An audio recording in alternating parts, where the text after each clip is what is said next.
What if I told you that the people who have disappeared from your life did not leave by accident, and that the silence you feel now is not emptiness, but something else entirely, something your mind has not yet learned to name?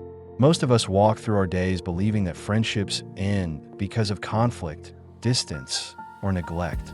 We tell ourselves stories about who was wrong, who changed, who stopped caring. But beneath all those explanations, beneath the surface noise of blame and confusion, there's another process unfolding, one that has nothing to do with failure and everything to do with transformation.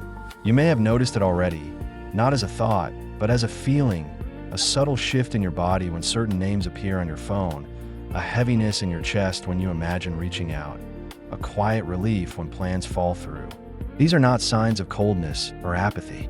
They are signals from a part of you that sees more clearly than your waking mind, a part that has been watching, weighing, and slowly rearranging the architecture of your inner world. There is a peculiar loneliness that comes not from being abandoned, but from outgrowing the roles you once played. It does not announce itself loudly. It arrives in small moments, in the middle of a conversation that used to feel easy but now feels like performance, in the realization that you no longer want to explain yourself, in the awareness that certain people only know the version of you that no longer exists. And here's the strange truth that most people never speak aloud. You do not lose friends because you did something wrong. You lose them because something inside you has shifted, something so deep and so quiet that even you did not notice it happening until the distance was already there. This is not cruelty. This is not weakness.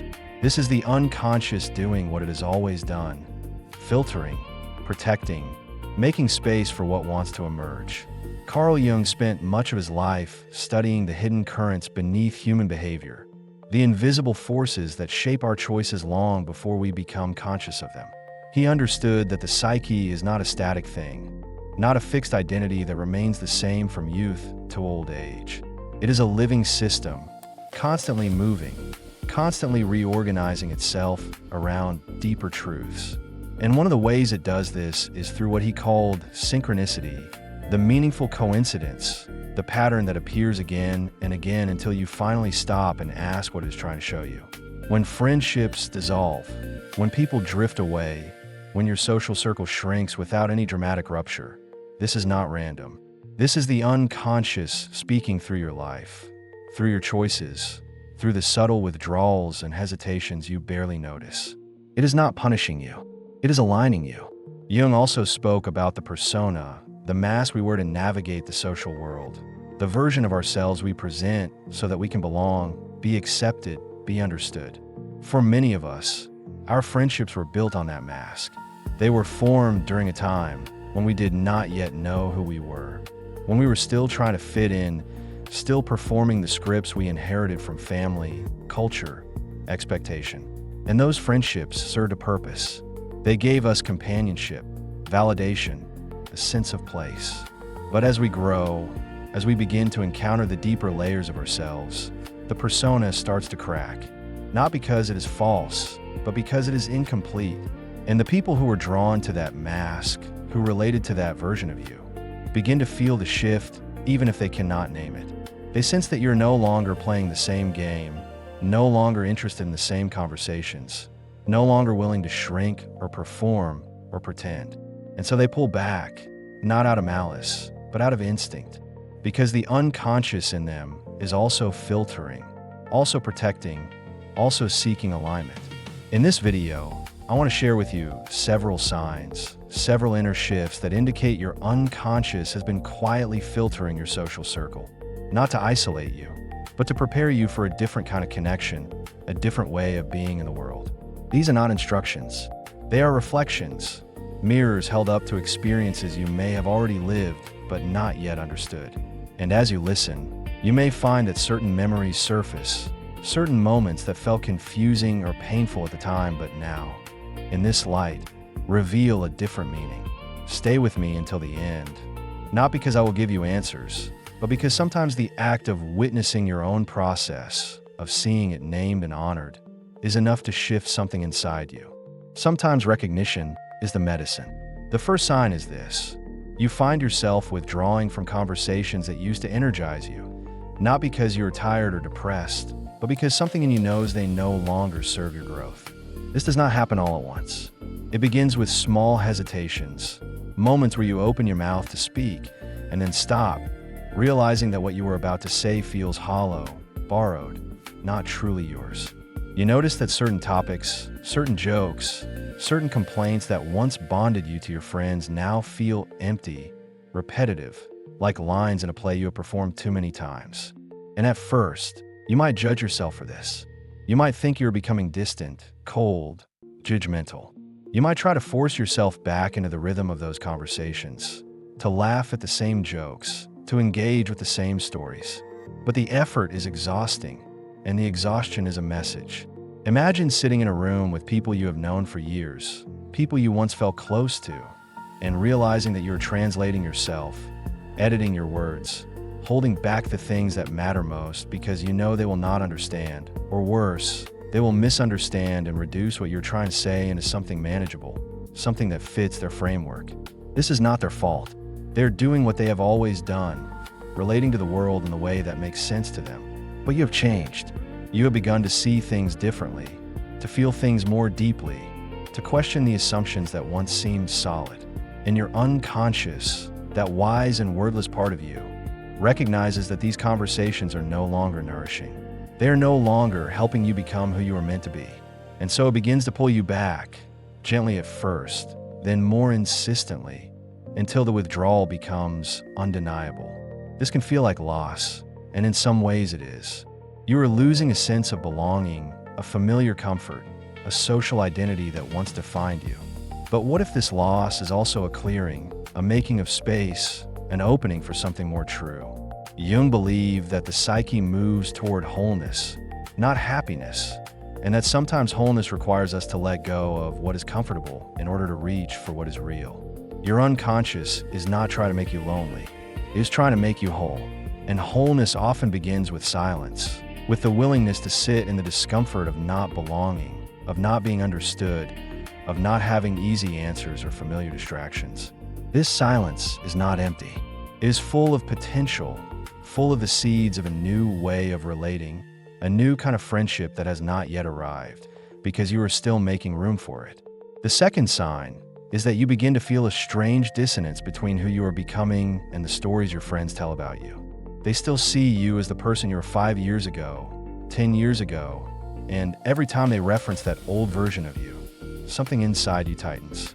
They tell stories about things you said, things you did, and you recognize the events, but not the person they are describing. It is as if they're talking about a character in a book you once read, someone you knew intimately, but no longer inhabit. And when you try to correct them, to say that you have changed, that you see things differently now, they laugh it off or dismiss it, because to them, change is threatening. To them, your transformation implies that they too might need to change, and most people are not ready for that. This is one of the loneliest experiences, to be surrounded by people who claim to know you, but who only know your past. They hold you in a kind of stasis, a frozen image, and every interaction becomes a negotiation between who you were and who you are. You start to notice how often you bite your tongue, how often you nod and smile when inside you're screaming that this is not me anymore, this is not who I am. And the effort of maintaining that false continuity, of pretending that nothing has shifted, drains you in ways that are hard to articulate. You leave gatherings feeling more alone than when you arrived, not because the people were unkind, but because they could not see you. They saw a ghost, a memory, a projection, and your unconscious, ever protective, begins to guide you away from those spaces, not out of bitterness, but out of self-preservation. Jung spoke of individuation, the process by which a person becomes who they truly are, distinct from the collective, distinct from the roles and expectations imposed by others. This process is not linear. It does not happen all at once.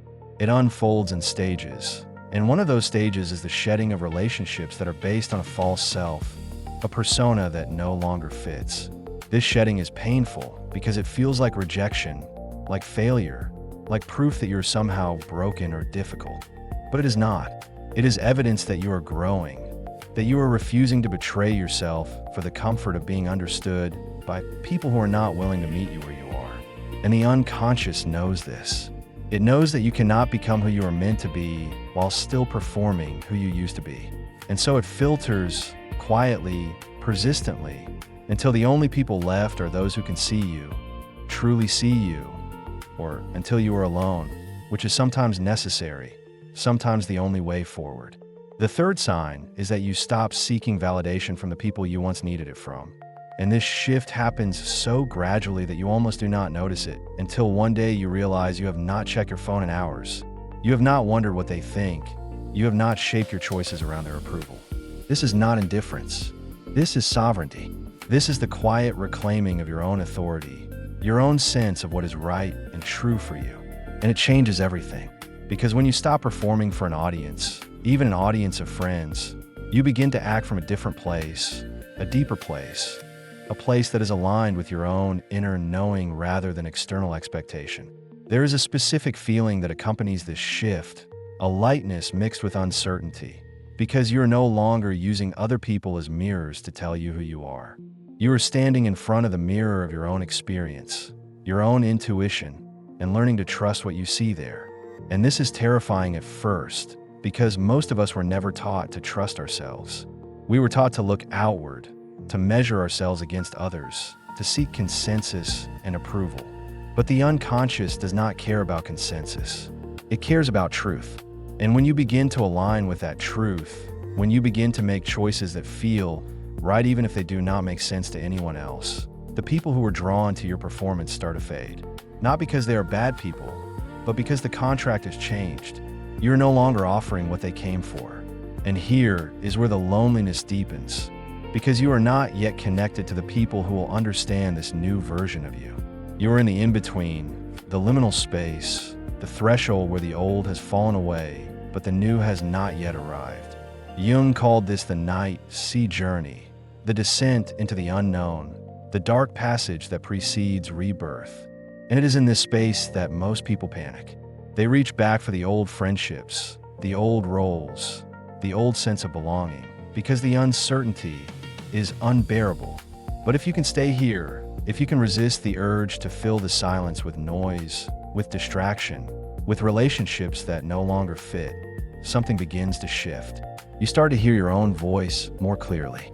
You start to notice what you actually want, what you actually feel, without the static of other people's opinions.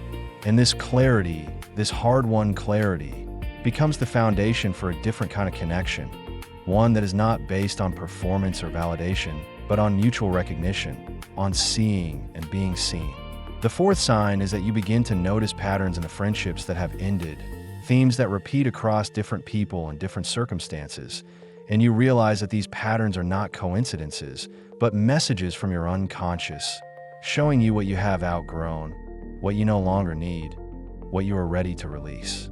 Maybe every friendship that has faded was built on a dynamic where you were the caretaker, the listener, the one who gave more than you received. Maybe every person who drifted away was someone who needed you to stay small, to stay uncertain, to stay in need of their guidance or approval. Maybe the common thread is that you were always performing, always managing, always translating yourself into a language they could understand. These patterns are not accusations. They are invitations to see more clearly, to understand the unconscious agreements you made, often without realizing it, in order to belong. And when you see the pattern, when you name it, something loosens. You stop taking the endings personally. You stop believing that you're unlovable or difficult or too much.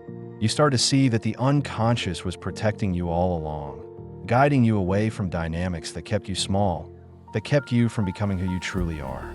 And this realization, this shift in perspective, is one of the most liberating experiences you can have, because it means that the loneliness you feel is not a punishment. It is a passage. It is the space between who you were and who you are becoming, and it is sacred. Jung believed that the unconscious communicates through symbols, through dreams, through the events of our lives, and that our job is not to control these messages, but to listen to them, to honor them, to allow them to guide us toward wholeness. When your friendships end, when your social circle shrinks, this is the unconscious speaking. It is saying, you have outgrown this. You are ready for something deeper. You do not need to perform anymore. And the more you resist this message, the more you try to hold on to relationships that no longer serve you, the more painful the process becomes. But when you surrender, when you allow the filtering to happen, when you trust that the unconscious knows what it is doing, the pain begins to transform into something else, something quieter, something that feels like coming home to yourself. The fifth sign is that you start to feel a deep, almost physical need for solitude. Not because you're depressed or antisocial, but because you're integrating, processing, rearranging your inner world. And this work cannot be done in the noise of constant social interaction.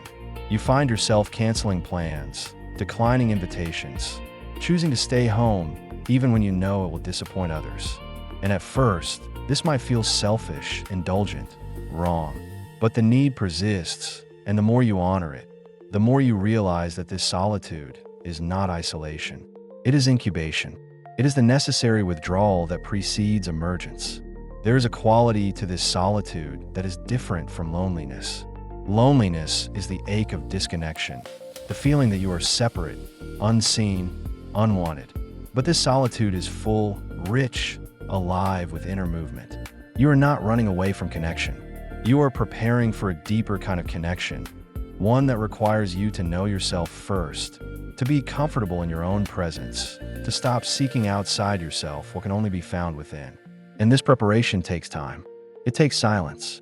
It takes the willingness to sit with discomfort, with boredom, with the parts of yourself you have been avoiding or denying. Your unconscious knows this. It knows that you cannot build authentic relationships from a place of inner emptiness, from a place of need and performance. And so it pulls you inward, gently but firmly, until you have no choice but to face yourself.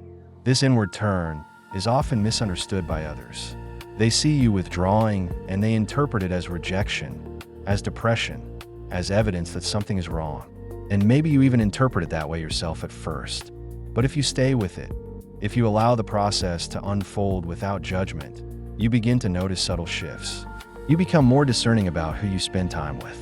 You become less willing to tolerate conversations that drain you. You become more attuned to your own needs, your own rhythms, your own truth. And these shifts, though small, are profound. They are the building blocks of a new way of being, a way that is grounded in self-awareness rather than external validation, in authenticity rather than performance. The sixth sign is that you begin to see the people in your life more clearly, not through the lens of who you need them to be, but as they actually are, and this clarity changes everything.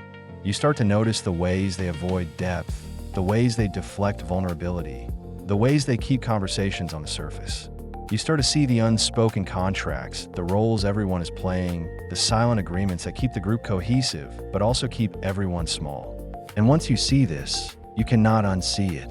You cannot go back to pretending that everything is fine, that these relationships are nourishing, that this is what true connection looks like. This seeing is both a gift and a burden.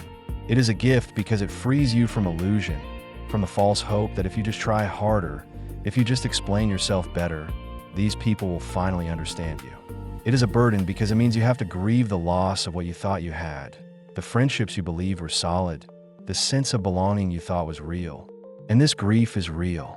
It deserves to be honored, to be felt fully, not rushed through or minimized. But on the other side of this grief is something else, a kind of clarity that allows you to move through the world with more integrity, more honesty, more alignment with your own truth. Jung wrote that we cannot change anything until we accept it, and that condemnation does not liberate, it oppresses. This applies not only to ourselves, but to others. When you begin to see your friends more clearly, the temptation is to judge them, to blame them for not being who you need them to be. But judgment keeps you stuck. It keeps you entangled in resentment, in the story of what should have been. Acceptance, on the other hand, allows you to see them as they are, to honor the role they played in your life, and to release them without bitterness. It allows you to say, this was real, this mattered, and now it is over, and that is okay. And this acceptance, this willingness to let go without making anyone wrong, is one of the most mature acts you can perform. It is evidence that your unconscious is not only filtering your circle, but also teaching you how to love without clinging, how to honor without possessing, how to move forward without burning bridges. The seventh sign is that you find yourself drawn to different kinds of people. People who speak a language you're only just beginning to learn. People who are comfortable with silence, with depth, with the questions that have no easy answers. You do not meet them at parties or through mutual friends. You meet them in unexpected places, in moments of synchronicity, in conversations that begin casually but quickly move beneath the surface. And there's a recognition that happens in these encounters, a sense that you have known each other before, not in a literal sense, but in the sense that you're traveling the same path, asking the same questions, undergoing the same transformation. These new connections do not look like your old friendships. They are not built on shared history or constant contact, or the performance of closeness. They are built on resonance, on the ability to be fully yourself without explanation, on the understanding that you're both in process, both becoming, both willing to sit with the discomfort of not knowing. And this is the kind of connection your unconscious has been making space for all along. This is why it filtered out the relationships that were based on performance, on need, on the old version of you.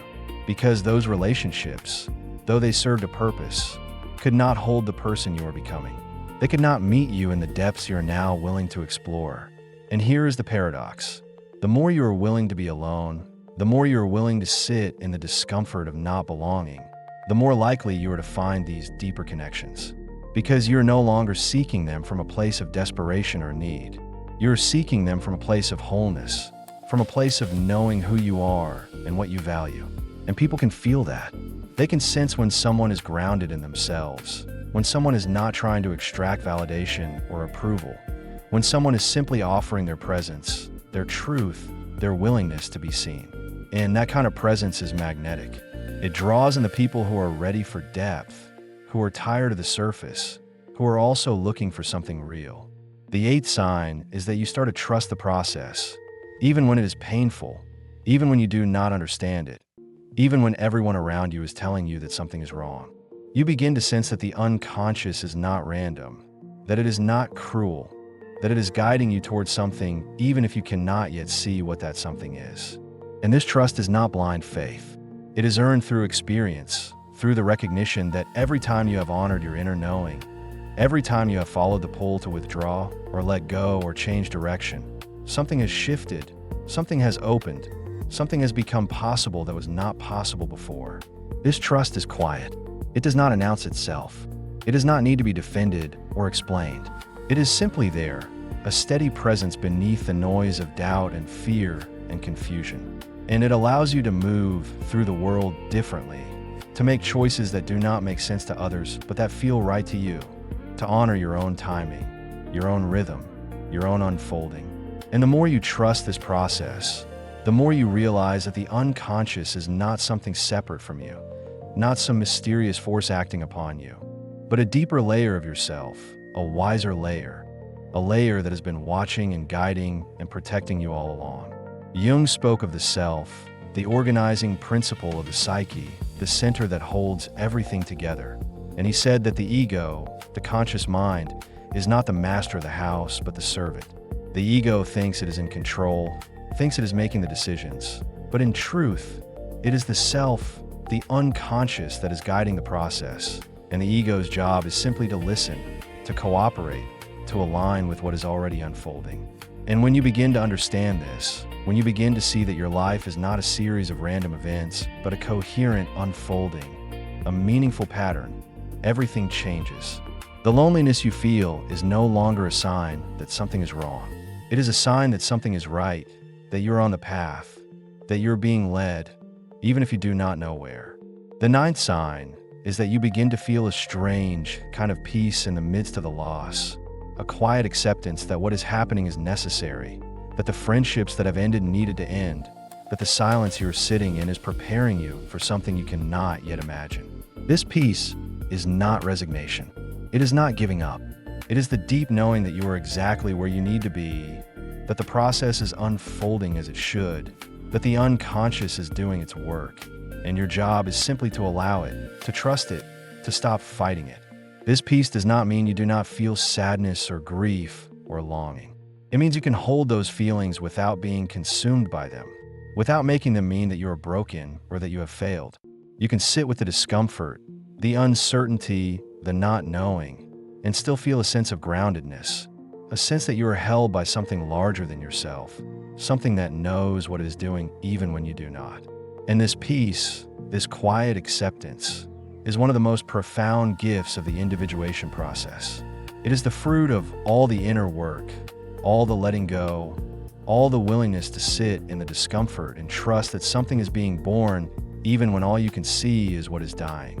Jung believed that the psyche is self-regulating, that it moves toward balance, toward wholeness, and that our job is not to force or control but to cooperate, to listen, to honor what is emerging.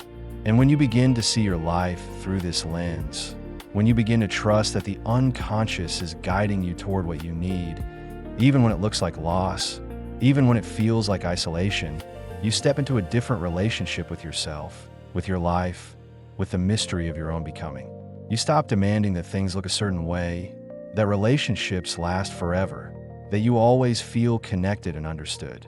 You start to see that life is a process, a constant unfolding, and that sometimes the most important work happens in the spaces between, in the silence and the solitude, in the moments when you are alone with yourself and learning to be okay with that.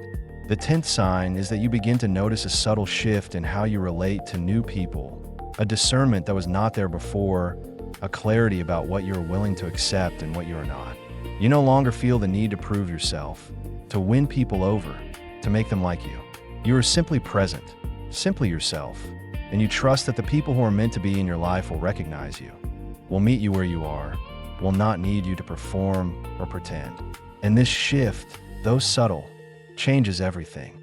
Because you're no longer attracting people based on your persona, based on a mask you wear, but based on who you truly are. And the people who are drawn to that truth, who can handle that depth, who are also willing to be real, are the people who will stay, not because you're holding on to them, but because there's a genuine resonance, a mutual recognition, a shared willingness to go deeper. And so the circle shrinks, but also deepens. You have fewer friends, but the friendships you do have are more real, more nourishing, more aligned with who you are becoming. And you realize that this was the goal all along, not to have more, but to have what is true, what is real, what is aligned. And the unconscious knew this. It knew that you could not build a life of depth and meaning on a foundation of shallow connections, on relationships that required you to hide, to perform, to betray yourself. And so it filtered, quietly, persistently, until only the truth remained. This process is not easy. It is not comfortable. It requires you to sit with loneliness, with uncertainty, with the fear that maybe you will never find your people. Maybe you will always be on the outside. Maybe there is something wrong with you. But these fears are not the truth. They are the voice of the ego, the part of you that is afraid of change, afraid of the unknown, afraid of being alone. And the work is to listen to those fears without believing them, to honor them without letting them dictate your choices, to recognize that they are part of the process, but not the whole story. The whole story is this: you're being guided, you're being prepared, you're being filtered not by some external force, but by the deepest part of yourself, the part that knows who you are and what you need, the part that is willing to let go of what no longer serves you even when it hurts, even when it feels like loss. And this part, this wise and wordless part, is not trying to isolate you. It is trying to free you. It is trying to make space for the connections that will truly nourish you, the relationships that will meet you in your depth, the friendships that will not require you to be anyone other than who you are. And so the question is not, why do I not have friends anymore? But what is this silence preparing me for? The question is not, what is wrong with me? But what is being born inside me? The question is not, how do I get back to the way things were? But how do I trust the way things are becoming? And these are not easy questions. They do not have easy answers. But they are the right questions, the questions that lead you deeper into yourself, into your own truth, into the life that is waiting for you on the other side of this filtering, this clearing, this necessary loss. Jung once wrote that loneliness does not come from having no people around you, but from being unable to communicate the things that seem important to you, or from holding certain views which others find inadmissible. And this is the loneliness you may be feeling now, not because you are alone, but because the things that matter to you, the questions you are asking, the truths you are discovering, cannot be shared with the people who once knew you. They cannot hold what you are becoming. They cannot meet you in the depths you are now willing to explore. And so you are alone, not because you are unlovable, but because you are in transition, because you're becoming someone new, someone more true. And that process requires solitude, requires silence, requires the willingness to let go of what was in order to make space for what will be. And this is where the practice begins, the simple practice of noticing, of sitting with what is, of allowing the process to unfold without rushing it, without judging it, without trying to fix it. You do not need to do anything. You do not need to force new friendships, to reach out to people who no longer resonate, to pretend that everything is fine. You simply need to be present with yourself, to honor what you are feeling, to trust that the unconscious is doing its work, and to wait patiently for what is coming. This waiting is not passive. It is active, engaged, alive. It is the practice of listening to your own inner voice, of noticing what pulls you and what repels you, of honoring your need for solitude without making it mean that you are broken. It is the practice of sitting with discomfort, with uncertainty, with a not knowing, and trusting that something is being prepared, something is being born, even if you cannot yet see what it is. And this practice, this simple practice of presence and trust, is the foundation of the life you are building, the life that is more aligned, more true, more deeply connected to who you really are. So if you find yourself alone, if your circle has shrunk, if the people you once called friends have drifted away, do not despair. Do not rush to fill the silence with noise, with distraction, with relationships that do not serve you. Sit with the silence. Honor it. Listen to what it is telling you. Because the unconscious is not punishing you. It is guiding you.